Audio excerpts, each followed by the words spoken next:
Timor-Leste acessimo certificado eliminação malária e tinané.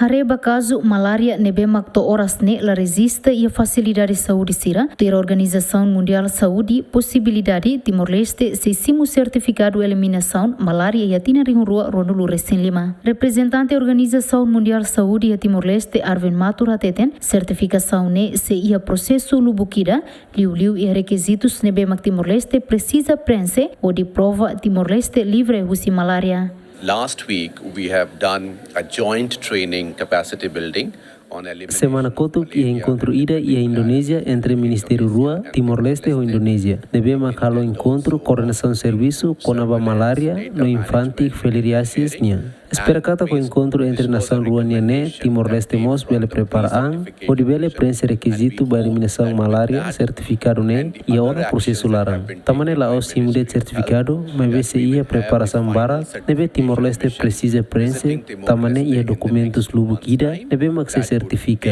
o de prova kata Timor-Leste livre husi malária, tamane possibilidade bela acontece e tinang ne. Within this year, it should be possible for Timor-Leste to receive the certification.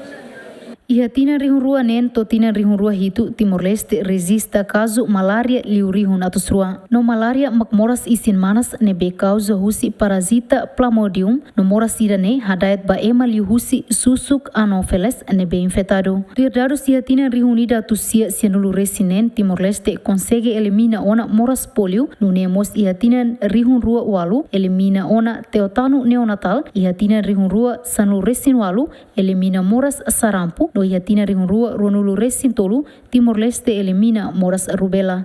Santina de Jesus, Tito Silva, GMN.